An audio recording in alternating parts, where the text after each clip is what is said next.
Buenos nachos, amigos, and welcome to Hallyujuku. It's a podcast. Talk about East Asian pop culture, mostly K-pop, but we pepper in a few other things here and there. I'm Peter Ray, your man with no plan. Here with me, of course, is my partner, my second in command, or my tag team partner, Brandon Cooper, aka King Kaz. How you doing, Kaz? I'm doing good. We're here to talk about East Asian pop culture. Yeah, man. Doing the thing. Back at it again. Got a bit to talk about, quite a bit to talk about. Some stuff, some things that are new. First, we start off every episode talking about what's new, what's caught our attention since we last gathered. It's quite a bit. Kind of have a nice even split where I kind of let you take take over all the boy band stuff, and I'm taking the girls. So you got the boys, I got the girls, and we have a nice little like a split here. Even though I definitely the songs that are on yours have caught my attention as well, so we have a lot to talk about here as well. But Kaz, yeah. What's new? Starting us off, I got the boys from 17 actually recollected after their kind of experiments of doing songs in their units. So this is Clap from their second album, Teenage. And it's I don't know, I just like this song. There's something about it. It's just super catchy. It's fun. And I don't know, there's not really much else to say. I like the choreography. And I don't know, I like the pacing of it. It's just there's just something just really simple that just makes it likable, and I can't put my finger on it. Yeah, there's something really cool and like energetic. Yeah, it's something really cool about the pace and the energy and like the personality of the song. Like, and the instrumental's cool, is interesting. Like with the guitar part, and it's like it makes for kind of a cool song. Like, and like the whole construction of the song is really cool. Like, it's fun. It's creative, and it's like super catchy. I think that overall it just works. Yeah, it just I don't know. It just works so well together. Like, they just did a really good job on this, and just everybody just deserves a little bit of something, you know? Yeah. I think slowly but surely, we're definitely getting to the point where Vernon looks a lot less like a child. Yeah. So speaking of new stuff from groups we've been talking about, the boys from Monster X have a new song called Drama Drama for your llama. But Amber's not involved in this. But this is another one. I thought it was gonna be like, from the start of it, I thought it was just gonna be like a really sad ballad, and I was like, oh fuck, I don't want that right now. But it's not, and it's good. Like, it's just like a good just party song, man. Yeah, to me, that's just like the flow it gives. It's a good, like, it has a really good, like, fittingly enough, good dramatic feel to it. Like the instrumental and the music to it has a cool like personality to it. I think like it takes a nice aggressive approach, but that works really well. Like the look of the video is really cool. Like the whole plot of it is a little wacky. It's kind of like a time jumpers kind of thing going on, where they're using a watch to travel back in time, but they're running from the time cops because they're messing with time, and they're breaking time law, and like it's like and it all involves trying to save Juhan from a car crash, and it's like it's pretty fantastic. But overall, the key thing is that it's a reason to have a bunch of like interesting dramatic visuals and some special effects, but then just some nice shots of them performing in a tunnel with some like really cool choreography. Yeah. Like I did also think the video was kind of ridiculous, but then I was just like, you know what, the song makes up for your ridiculous video, so I don't mind. Yeah, I think it's a good kind of ridiculous. I think it's a fun kind of ridiculous. I can get behind this kind of ridiculousness. I can as well. Like I get you on that. Like we've talked about the kind of the ridiculousness of like K-pop videos sometimes. So like it just has these moments where like, you know, I can get down with certain ridiculousness. So on this one, I was like, all right, you're doing a bit much, but you know what? I don't mind. Yeah, it was like, okay, wait, Jason, like it turned into like all right, is the other dude the time cop? Is he like the head time cop? And then like you get to the point at the end where they finally get, I guess, apprehended, and they get shot with the time gun that shoots them back to their proper times. And it's like, it's fun, all kinds of fun. Yeah. Last but not least. So yeah, last but not least, the boys from Block B making some noise again, called "Shall We Dance?" And I don't know, it's just I've just enjoyed everything people have been putting out right now, man. I'm loving it, loving to see the boys up from Block B making more music, and they're getting to that. Block B is kind of getting to that point. They're not fully there yet, right? But they're almost getting to that big bang point, right? Where like when they come back, it's just a banger, you know? Yeah. Like they're not fully at like Big Bang level where like they could just put out a single and it just sells better than an album. Like, yeah. But they're getting there, man. Yeah. I think there's some quality stuff like this. This song is really cool and it has built up to a lot. I would say there's a part of me that wishes there was more to the hook, like it's kind of like just the hook just kind of sits there, which is cool. Like it's nice, but you kind of hope that it would build up to something a little bit more. It's kind of like it has the opposite thing that happened with Bang Bang Bang, like just like where the hook kind of comes out of nowhere and just throws things off course. Yeah, but the in here the hook just kind of like stops. It kind of brings it down a couple of gears, which is fine. I think it's fun, and the dance is fun, and the video is fun. You just kind of hope for a little bit more, something a little bit more like engaging and I don't know, like something that just kind of gets you moving a little bit more. But I think, but overall, I think it's still a good song. I think it does a good job of its thing, right? It's very danceable. It's very fun to just kind of move to, and I think that's the thing you're kind of going after with this song. There's still a little bit of island beat in here, so we're not done with that yet, folks. Yeah, no. But you know, there's a little bit of like old school, like I would say Missy Elliott music video vibe for the style of this video, especially with including the random really good dancing kid, and with like the random like background dancers. But I think it works well and it's super fun. But yeah, I think I do too. It just works and it's super fun. And you play this in a club, I'll get up. I can even forgive the kind of the ridiculous styling that they put the dudes in, like that I can sort of forgive that mullet they gave your boy back there. And the raccoon hat. Yeah. And then purple dreads. Yeah. Oh boy. Their stylist was just having a field day. I don't know. They had fun. I had fun. Everybody had fun. It's good. Yeah. Block B, fantastic. Yeah, some cool stuff. All right. So now it's my turn.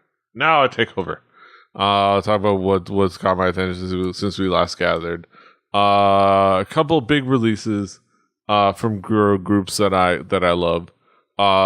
One from EXID, a song by the name of Dul Dul Dul or DDD. This is a fun, cool, catchy song. Really cool style to it. It's very EXID. It's kind of a return to form, stylistically. Even though I really enjoyed the last comeback. This one, it has a lot that is just really enjoyable. On top of the fact that on record on the CD, it is a return of Solji, at least her voice. You get her on the track. Different people are singing her voice, like lip syncing it in the music video, but you get to at least hear her in the chorus, which is fantastic. So getting to hear her on this track and on the album, which I get to listen to and have enjoyed, because she has a solo track on there, has been fantastic. And hopefully, it's a sign to come of getting her back and healthy when she's ready in the near future. But yeah, I think this track is so much fun and so cool, and like they perform it fantastically, and like the hook engages really well. The kind of like that little build up, the is fun, and I think overall it's just a really cool song. I don't know, what did you think, Kaz? I liked it. It's not my favorite EXID thing, but like I think it's good. I like the style of the video, and I don't know, the song is super enjoyable, but it's still not like super grab me kind of thing. Yeah. The video is really cool. Like they look fantastic. Ellie has her swag, as always. And all the girls look fantastic. And the video is really cool. It's a really cool in their style. And I think there is room for improvement. Of course, like it's hard to top things like We Ate and some of their past like mega jams, but I think this one does a good job of kind of returning to that form without rehashing it, which is good. So there's a lot to really like about it. More exciting. I'm gonna be banging this all the time in my car, just bumping that bass. Fantastic. But yeah, speaking of another fantastic group. Yeah.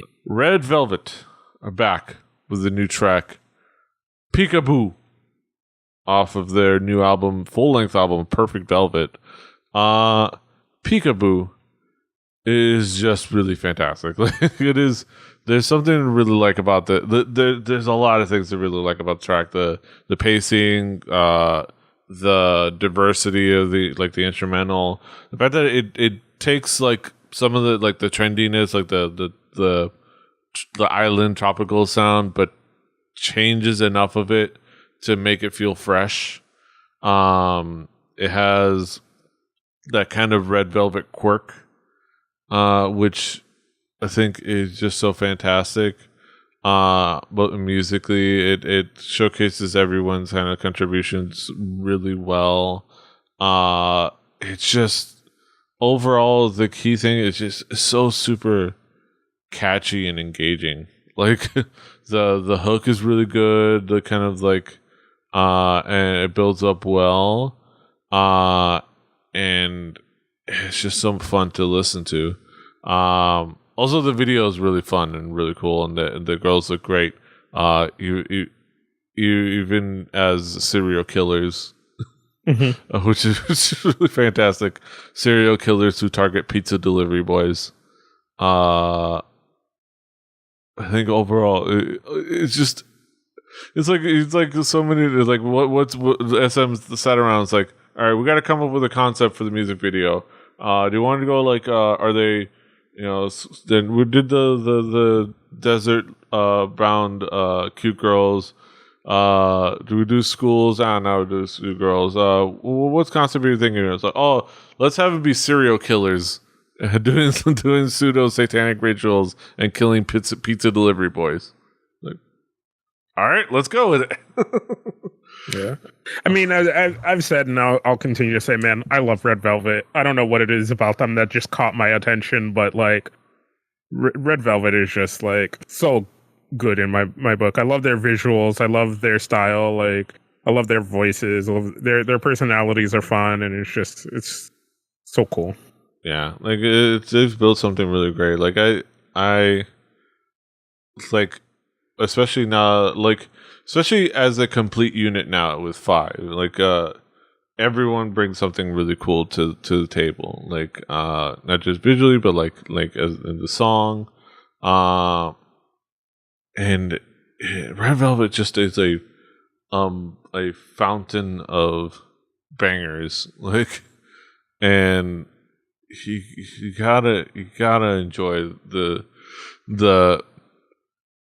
you gotta enjoy what they bring to the table, and it's just so fantastic. But yeah, like I said, like on the Discord, on our Discord, I said that I would consider switching my career to pizza delivery boy just to have Red Velvet murder me. Mm-hmm. Yeah, it's just a great opportunity. Also, that one visual, like the teaser image, I kept thinking is like, because like it had I think Joy with the AK, Yeti with a crossbow, and like I think like the other girls had like knives, and all I could think was like, man, they dropped it in the wrong part. They got some bad spawns. Like they didn't even get backpacks. Like when all you get is that one AK and a crossbow with your whole crew, and that's a bummer. You just gotta hope for the best. Yeah,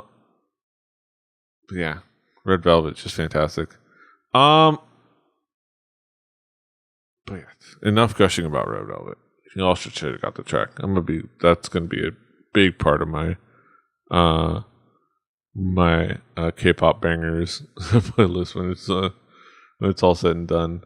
But let me talk about another cool girl group track by the group Sonamu. The track is I parens Knew It in parens.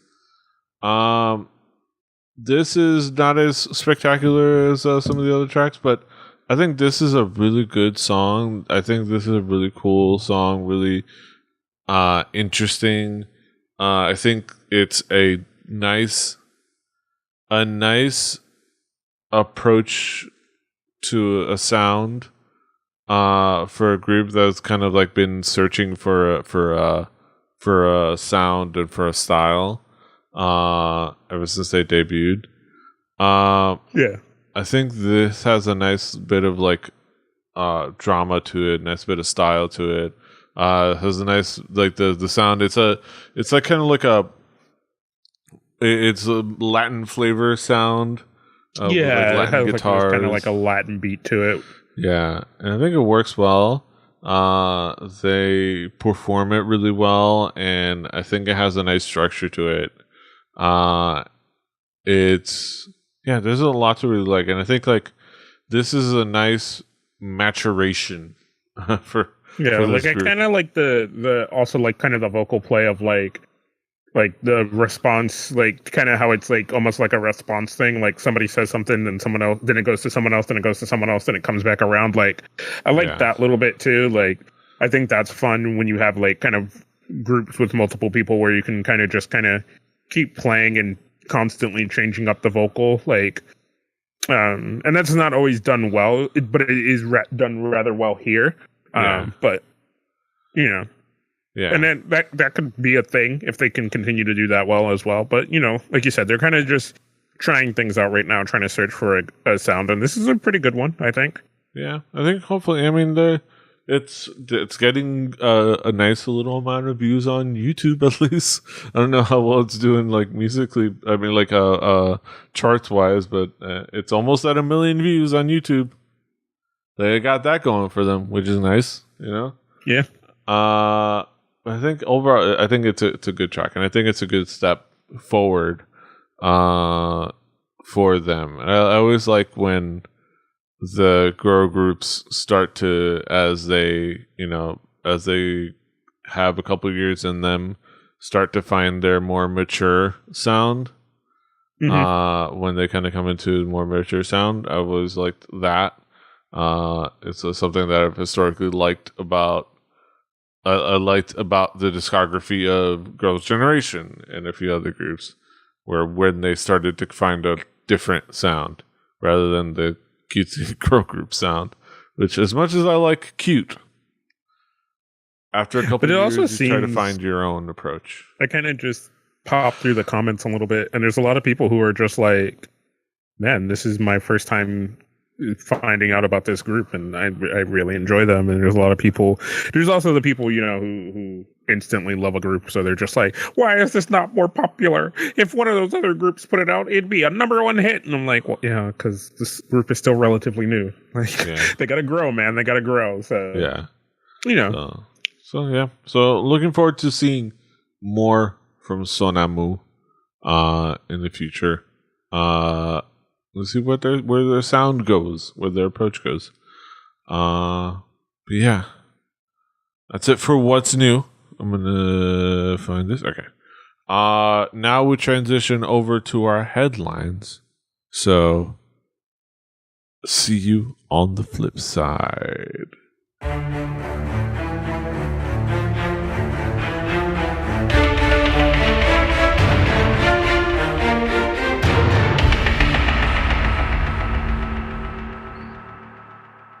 There you go. That counts. Welcome to our headlines segment. We talk about some topical topics, things that are going on in the world of East Asian pop culture. Things that are the latest happenings and the going ons. The word on the streets. The haps on the craps. All right, you're taking too far. I don't know. I'm pulling at straws.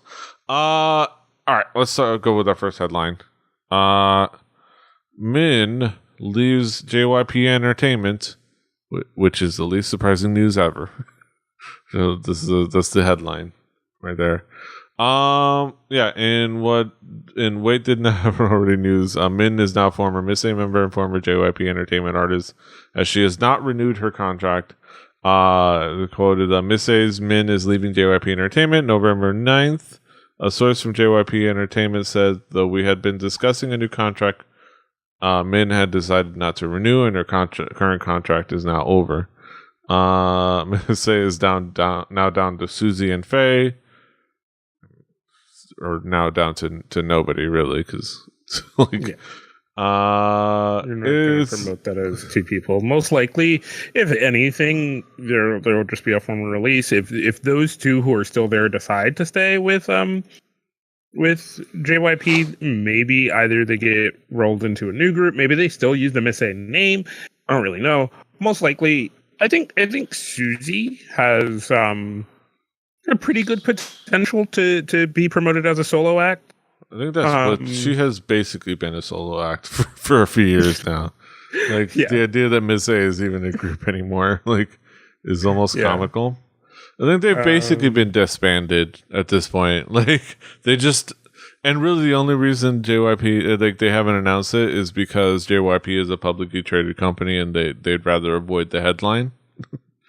And that's the only reason. Just like that's the only reason they never announced Wonder Girls being disbanded.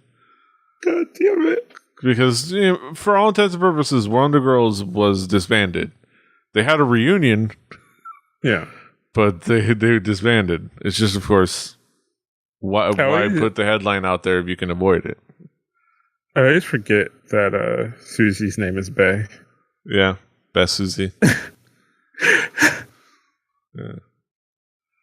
I always forget that. Yeah. And it kills me every time. Yeah. Susie is bae. Yeah.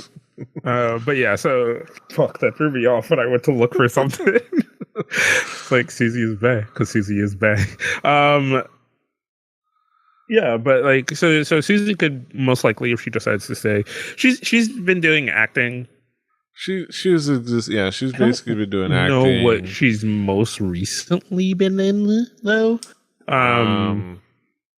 I can look it up. I think she was in a movie recently. Yeah, so she's been doing that. Like you said, she's primarily kind of been a solo act anyway. So there's that. Not really sure on phase. Like, I mean, popularity. She's popular. She's a presence. And like, I mean, she had her solo debut, and that had achieved an all kill on the charts. So like the fact that they can make money off of her, just her, and not have anybody else's, opportunity costs. That's one of those things where at some point, like, it's been how many years that at this point all the other members of Miss A were just kind of became an opportunity cost, like. Yeah, and I mean we've talked about this before, right? Where it's just sad. We've talked about the star power of Miss A and what we mean as those individuals, right? Because as individuals, they've done a lot of stuff, but we've always talked about like, well, when are they going to do Miss A stuff? Like, when are they going to do more Miss A stuff? And we haven't ever really been getting answers to that, and it's always rough and it's always tough. Because we like them as a unit, but you want to see them do the things that they're good at, right? Susie's been received relatively well in the acting world. And she's done pretty good at that. So hopefully this just leaves opportunities for everybody to be able to do things now. Yeah. And it's like, it's one of those things where it's like, they could do Miss A, or they could be. The problem is that they're busy off doing things separately and making actual money. Like Susie out there making not just acting gigs, but in commercial deals and everything. Like, and I don't know what the other girls are doing, but the fact that Susie's out doing that thing, they have to wait for those those little windows for that never come where she's not busy making money. Like, so it's and at this point it's fairly obvious that it's not like they're sticking together for the camaraderie of it all, because it's very obvious that there's a gap in between the three other members and Susie. Like, you don't want to start rumors, but it's so obvious in pictures, and like the fact that you see all the other three members hanging out with each other on social media, not Susie. Like, so, and it happens because it's just they're coworkers and they don't see each other often, so it just there's drifting apart that naturally happens. It's nobody's fault. So yeah. All the best of luck to Min, who's and you almost forget she was kind of the big center character when they first debuted with her like wackiness and variety stuff. She was going to be like one of the star members before Susie broke out. Like, but all the best luck to her. So speaking of leaving, this is interesting. Or, you know what? I'm gonna call this what it is: being forced out. All right, like this ain't leaving, dog. This was they came to your table and they gave you the check. You're just like, oh, huh? You're like, yeah, no, you need to settle up. Yeah. Laboom's usually leaves group, terminates contract, and retires from the industry. Yudi of Laboom has left the group, had her contract terminated with NH Media, and is retiring from the industry, according to her company. If you remember, it was revealed in late September that she was dating FT Island member Minhee. So it's hard to think the timing is coincidental. Maybe she was tired of an evil industry and left it before it consumed her. And the big thing of that, the Asian Junkie article. But like, my thoughts on this is the idol thing rearing its ugly head again. When it is revealed that you are dating someone, it is always a bad thing, because you were supposed to be an idol. You're supposed to be this thing that people can look to and dream about and stuff like that. And if you're dating and doing all that other stuff, people can't dream about you because you belong to somebody else. No, that's not true, but whatever. So I see this as there is some definite strong arming in here that happened. You know, like part of it could have been them being like, hey, you know, can't do that. And her being like, you could, you know, eat a dick. And then they were like, oh, okay. And they brought her out her dinner in a doggy bag and gave her the check. You know what I mean? Like, I ordered a steak. Yeah, no, your steak's in there. And you now need to leave our restaurant and you're no longer welcome. You need to pay every tab that you've ever had. So, yeah. Also double or triple. What? It's like all because she actually put some shit on Facebook.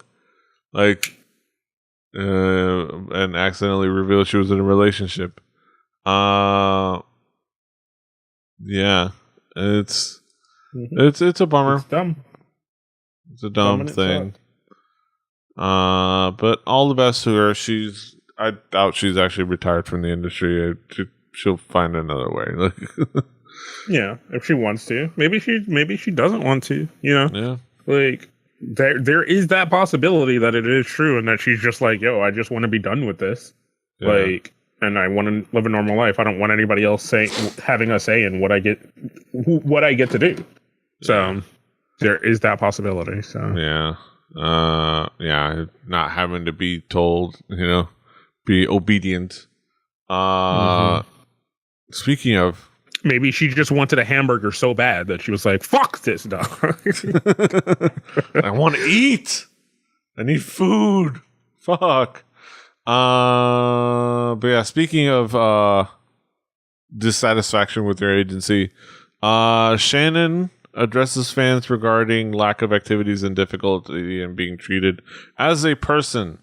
Shannon recently posted an apology to her fans in her Instagram stories, where she talks about a lack of overseas activities and fan signing events. Primarily, though, she basically rants about how if you express yourself, then you get punished for it, and what's rewarded is just shutting up and being obedient. Yeah. Shannon also said it's difficult to earn respect and be treated like a person. You can see it. This says, like, quote, to all the fans who have been asking for some sort of response, been the only artist in here to have never been able to go overseas or have any fan signing events. I apologize to the fans that wait patiently for my next comeback to whenever that may be. As soon as you open up and state your opinions, you get thrown away like useless trash, and this goes for everyone else in the same situation. People may say I'm complaining, but people out from the outside don't know how hard it is to be respected and treated like a human being. It's not all about just hard work and talent. It's nothing about hard work and talent. This has nothing to do with not hard work and talent. It's about how quiet and obedient you can be and to keep your creativity to yourself. That's all I can say for now. End quote. What brought this on? Not sure specifically, but given that she's under MBK Entertainment, nobody's surprised.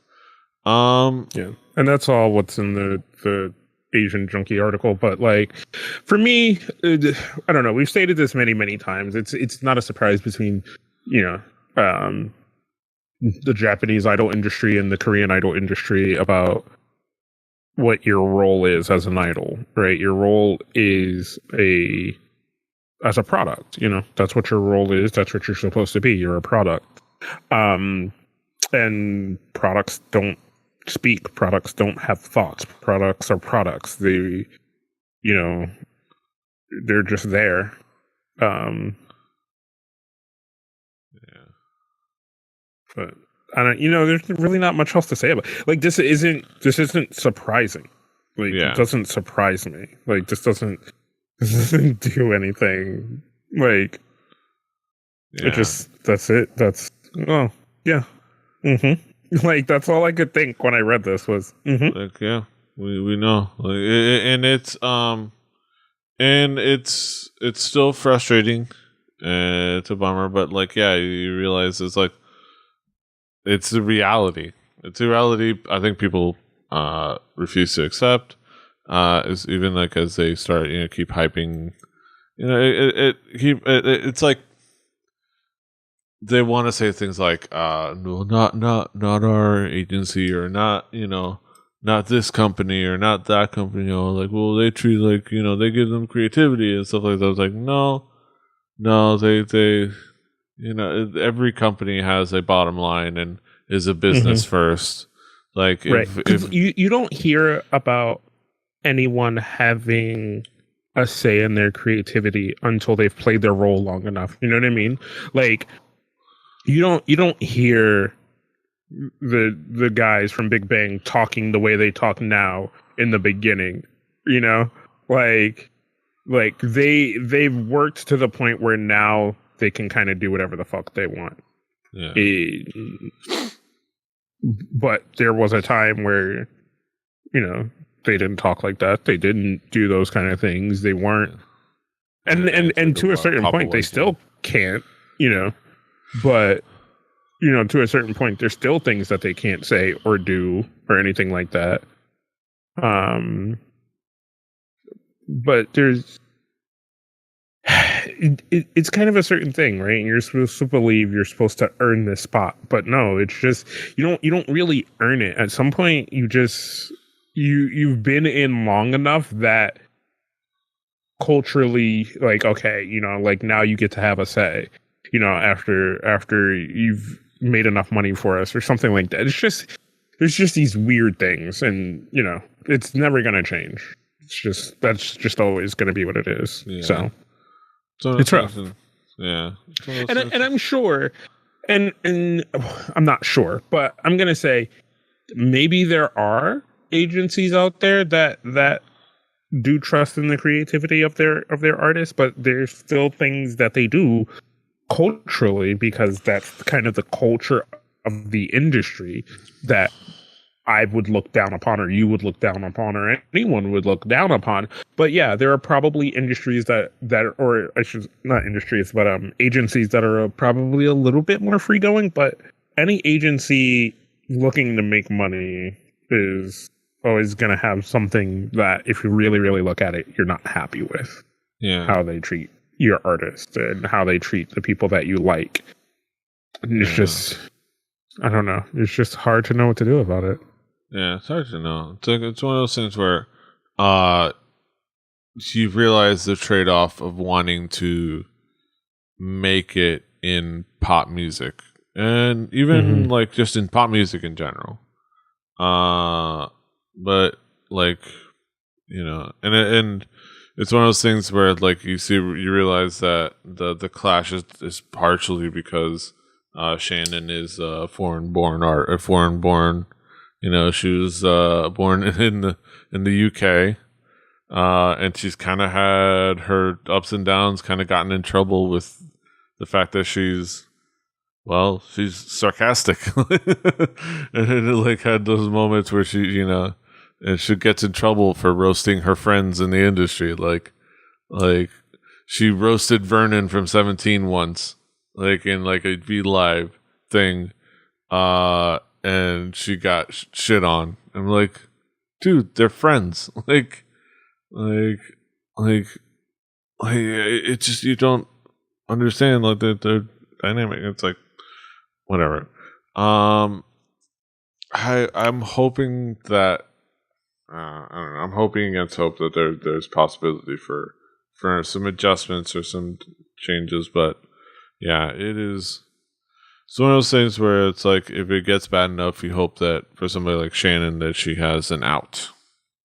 If it gets bad enough. Yeah,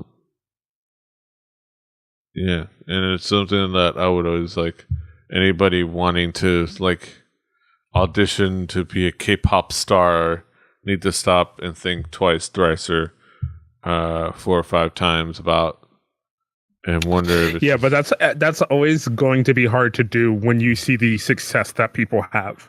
yeah, and You know what I mean? And by the time you stop to, and then there's the craziness because of how it works. By the time you stop to think twice, thrice, or stop to think twice, that they've moved on and decided to look at somebody else. You know, like they kind of have all the power because by the time they look at you, they're looking at you as a pretty okay singer, song dancer, and they're like, here's an offer. You want it? Okay. No. No. Okay. Cool. Bye. Yeah.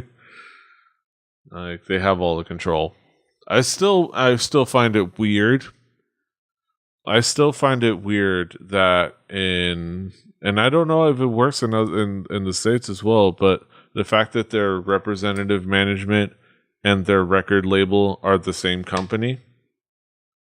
Yeah. If you stop to think about sometimes that happens in America, but generally, depending on the route you take, they're separate. Depending on sometimes, yeah, because ideally, but there are a lot of times like sometimes people you get signed to a label and they represent. Yeah, it's sometimes a little harder for them to be one and the same. You know what I mean? But they can have very aligned interests, even if they are from different companies. But Korea is just very.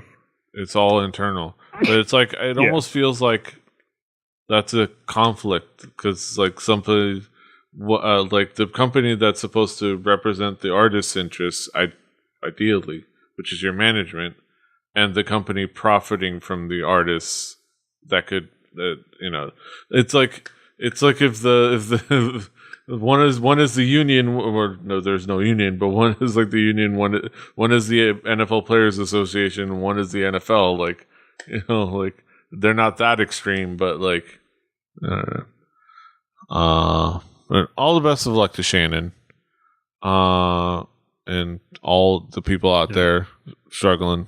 The struggle is real. So let's talk about something positive. Let's talk about something fun. The boys, as we like to call them nowadays, your boys from BTS, did a performance on the American Music Awards. Yeah, on ABC, on national television. I will say this, right? Seemed well received by the crowd, right? But here's the thing about that, right? Is the crowd that you see is usually the people who had to pay for tickets to get there, right? You tell BTS fans BTS is going to perform somewhere, they will sell their motherfucking mothers, okay? I mean, I didn't, what? They will sell because if you look past those people, everyone else is confused as fuck. They're like, what's going on? Yeah. They bring out their phone like, this is crazy. This is crazy. Like if you look past the BTS fans who have probably just been sitting there this whole time, like, all right, this is Kelly Clarkson. Right. God damn, they're still talking. Get to BTS already. Yeah, like milked it all they're worth, like they all the way to the end. Yeah. It's hilarious. But I loved it, man. I loved it. And it was a really good performance. There is a little bit of talk in this Asian Junkie article about performing a better song than DNA. I think a little bit more hype. Something a little bit more hype. I understand what they mean, right? Like, you can perform a song that is just fucking like bananas. And in BTS's fucking catalog, they do have a couple of those songs, right? But they're still in this thing where you're kind of trying to promote the newest thing that you have going, which is, and I think that's the better thing to do, right? DNA is still a really good track. Is it kind of mediocre compared to maybe another song that they could have performed from their catalog? Yes. Yeah.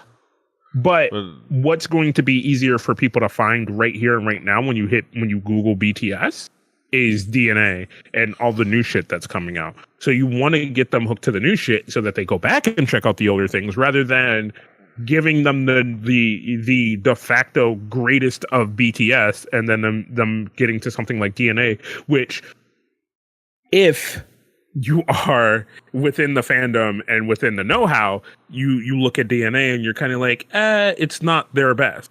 But if somebody comes in and DNA is their best and then they work backwards, you know what I mean? Yeah. And it opens it up. Yeah, think about these fucking things, dog. Yes. Think. This is their newest track. I think it probably that Steve Aoki remix of Mic Drop probably either wasn't ready or it's not something they could have rehearsed in time. So so this is something that is new, fresh, and it's their newest single, and it's the one that it's getting a lot of like attention. So it's the song that but it's understandable. Other things like you kind of bummed out by the fact that like the mics were cutting in and out and things like that, and like there were little things, and like the camera work was a little like all over the like just fucking bananas. Look, we don't have energetic acts in America anymore. Okay, they don't know how to cover these things. They're like, yo, these guys are all over the fucking place. What do we do? Like did they not get the that the BTS the big hit sent them the video with everybody with their name tags on them, like, hey, just this is the choreography, just follow these people. It's like but I think overall they did a fine job following the action. It's just a little like spastic. Yeah. But yeah, honestly overall it's been fun just seeing updates from all the little things that they're doing in the States, because they were on Jimmy Kimmel, where they never gonna watch that, so because I hate Jimmy Kimmel, but I love BTS, so I don't know what to do. You know what I'm gonna do? I'm never gonna watch it because I hate Jimmy Kimmel. They were on James Corden. That's gonna air a while from now. I don't know if they've already done their Ellen DeGeneres appearance. Oh god! But that promises to be fun. Also, I think they just hate talk shows. I think this is the thing I'm realizing. The more and more you say this, the more and more I'm realizing I hate talk shows. Oh yeah, talk shows are dumb, but even though we do podcasts. Yeah. Oh yeah. Yeah. But podcasts are dumb too. We love them. Yeah, god damn it. Also, this is the best guy. This guy right here. It's just like oh, this is the best. That's awesome. He clearly doesn't know what's going on around him. It's just like look at these dudes, man. They're crazy, man. Crazy. It's just crazy. Somebody had like video of like the fan chants and shit like that. But yeah. Awesome. So it's just awesome seeing BTS, a group that I think we've had our roller coaster ride, but I think it's a group that we have collectively turned around a lot on, and have been enjoying for years. Like we kind of have fun. I kind of have fun poking fun at the army, but I think BTS is just an exceptional group. And I think what's funny is like they like kind of so Big Bang, and I don't know why I keep using them as a reference today, but I think they're kind of the best references to a lot of things. Them. They kind of almost hit this saturation point, right? But they were a little too early for this kind of saturation, because Big Bang could have been BTS. Yeah. If they came out now, and just followed the same exact path that they followed as a Big Bang. So it's just like kind of this crazy thing that BTS kind of has this saturation that they do. But I also think Big Bang wasn't as open to it, right? Like if Top had ever put out a solo album, I think that would have just been the craziest thing to have ever happened, right? Like, I still wanted I still wish they had that solo album. Like, yeah, that fucking bait and switch that we got when Doom Dada came out, and like, this is a great song, right? Like, we wanted an album. You could see Top if he had done most of the things that Rap Monster had done. You know what I mean? Like, yeah. Because he like Rap Monster just kind of fell into the hip hop thing very strongly, and you could have seen Top doing that, because GD went more for the pop star kind of thing, right? Hanging out with Skrillex and like very well-known people or whatever, like doing that collabo with Flow Rider, like, grabbing the heat. But I don't know, man. Yeah. But like, I'm so glad that BTS is hitting this, because then the next group who hits that popularity stride the way that BTS has hit that popularity stride will be even bigger, and it'll just draw more and more eyes to K-pop, and it's just so fucking awesome, man. And I'm so happy for it. We'll have to see if it's a newer group, if it's an older group like what's left of EXO, if it's maybe like 17 or Monsta X. You never know who's gonna find that like thing. I don't know if it's gonna be one of them though. Because I feel like they're already in their places and they're kind of coming along. I think it's gonna have to be like a group a few more years in the making. You know what I mean? Like, yeah. Like, because kind of BTS came out of nowhere, and the BTS like kind of followed this path of like they started out as kind of your traditional pop group, and it kind of worked for them, and it was kind of doing them well, but they changed anyway. Yeah. And then they started to infuse their own personality, and then that's what you get, right? And those are usually the ones that do really well. Big Bang did that. Trying to think of another boy group before BTS that kind of had that kind of stride. Super Junior a little bit. Yeah. TVXQ, but just in a different direction. Yeah. They were basically took over Japan. I think they still, Toshinki is still a huge draw in Japan. Of course, they had that classic banger. JYJ had that classic banger with Kanye West. That JYJ Yeezy joint. Yeah. Hey girl. True classic, legendary track. But I don't know. I'm really happy to see them hitting this stride, and I just want to see them keep going. And I think they're smart enough to just do it right. Do it right. Yeah, I think it's hard part. It's like, there's the what is the reward? What is the risk? Because a lot. I think it's hard because I think there is enough different about this that it's not like other things that like, oh, a thing went viral and now we're kind of worldwide. No, it's just they've been progressing, and the fandom has been getting stronger, and they've been getting more attention. They've been building this.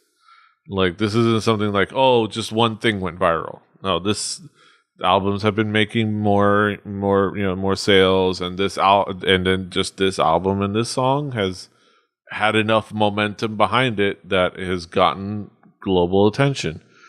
So I think there's enough to say that it might be worth exploring multinational approaches, the collaborating. I don't know, you always worry because it's... You know what? Like, I think we're at this point where you don't need to do that anymore, right? You don't need the soft they introduction, already right? do, because I think that the foundation of K-pop is a multinational exporting approach. They have to, but I don't think we need the soft intro anymore, right? Because before, you always looked at the collaboration with an artist from that region as the soft intro, right? Because people already know this person, so automatically they're gonna want to check you out because they like this person. And I feel like in this global market that we're in now, that other than I think the language barrier, I feel like the language barrier is always pretty hard for people. The language barrier is hard. If they can, I think, because there's been rumors of them talking to people about, doing something in English, maybe an English album, but how much do you commit to that? How much do you risk on that? Do you truly believe there's a return on investment on something like that? And like the collaboration, if it's not something necessarily have to be like an artist, but like it could be like working with different behind the scenes people that you hadn't worked with before, like that are from this market. It's just different producers and behind the scenes people and creative people.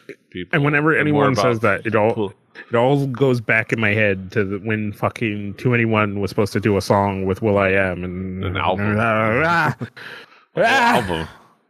But it could, they could be people like Pharrell, and I don't know if the Neptunes are still together, but Pharrell and other Timbaland. Is he still doing things? Timbaland? I think so. I'm pretty sure. Yeah. Or some of the other like the producers and people out there that are doing their thing. I don't know a lot about people behind the scenes other than and like hip hop or pop music. I know K Murdoch, but he does nerdcore albums. He produced a Mega Ran album. I know him. But yeah, it'd be cool to see where things go forward. I'm looking forward to it. Yeah. All right. So that brings us to the end of another fantastic episode of Hallyujuku. Some good thoughts, good discussions. Kaz, what do you got going on in your world? Nothing new. The same things I always tell people. Check out the Sports Odds and Ends podcast, a show for the fly-by-night sports family. If you're kind of into sports, half into sports, if you like esports, but you really don't have an intro, come check us out. We talk about all those things. We're going to start talking about esports a lot more, so definitely come check us out for that. Also, I can't think of anything else. Oh yeah, the other thing. Drunk Kids Gaming Podcast. We just recently had the guys from another You know what? Check out the Drunk Kids Gaming Podcast and you'll figure it out from there. There you go. Rich, you had recently on DKG Web, you had the guests the men from Ritual Misery. Yes. Let's go check that out. So go check that out. Really cool stuff. And of course, I'm on my end. It's more of the same old thing. But I might. Okay, so Wendy's now is the holiday times. Yeah. So we kind of be less episodes from a lot of stuff that we do. There's a little bit like a little bit of craziness. But when I get through that, if I survive, and I always keep saying it, I might be a little bit more consistent on some creative projects and maybe some streaming. I keep thinking of like ideas of like now that I'm actually where things are going at work, I have a pretty steady schedule. I might have a pretty fixed schedule, so I might do some like daily like themed streaming, like maybe like music Mondays. Like I might do some rhythm games on Mondays and like certain days we'll do like I'll just do runs of like roguelike games because I love those games. I might do like, I don't know, I have Injustice 2. I might just do a day where I just stream Injustice 2 because I just bought that on PC and I've got to reacquire all my gear. So I might look out for that. It'll be on Rebelli TV. But the show is Hallyujuku. Hallyujuku.com, it's kpoppodcast.com, rebelli.net for this and other shows. Like I said, Rebelli TV on YouTube and on Twitch, which I probably won't be doing my streaming. Well, didn't I tell you? Don't you know? Yeah, just find us all over the place. Like, share, subscribe. Until next time, hasta los huevos. See you later. Annyeong.